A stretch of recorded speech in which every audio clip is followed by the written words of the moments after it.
আসসালামু আলাইকুম গাইজ, নিয়ে এসেছি আপনাদের জন্য আরও একটি রেসিপি, মশালা ফিশ ফ্রাই।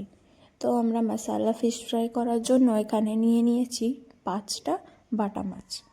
তো এই বাটা মাছগুলো এবার আমরা ভালোভাবে আঁশ ছাড়িয়ে নেব আর ভালো করে কেটে নেব। তো এই যে দেখতে পাচ্ছেন, আমরা এইভাবে আঁশ ছাড়িয়ে নিচ্ছি। আপনারা চাইলে চামচ দিয়ে বা হাত দিয়েও ছাড়িয়ে নিতে পারেন। তো আঁশ ছাড়ানো হয়ে গেছে, এবার আমরা সাইডে যে পাখনাগুলো থাকে সেগুলো কেটে নিচ্ছি।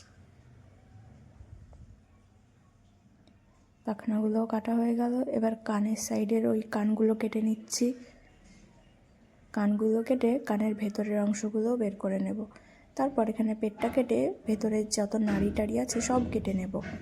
তো আমাদের মাছটা কাটা হয়ে গেছে, এই যে দেখতেই পাচ্ছেন।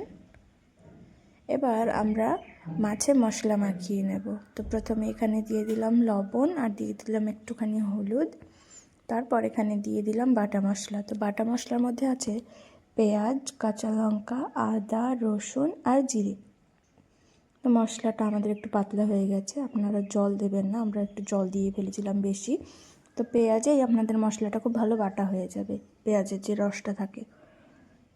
তো তারপর এখানে একটা কড়াই গরম করে তার মধ্যে তেলটা দিয়ে তেলটাও গরম করে নেব। তারপর এখানে মাছগুলো দিয়ে দিলাম। এবার মাছের একটা পিঠ ভাজা হয়ে গেছে, এবার আর একটা পিঠ উল্টে দেব।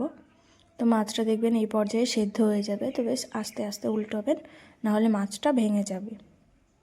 তো যে দেখতেই পাচ্ছেন আস্তে আস্তে উল্টে নিলাম। তো মাছটা আমাদের হয়ে গেছে, এবার আমরা তুলে নিচ্ছি।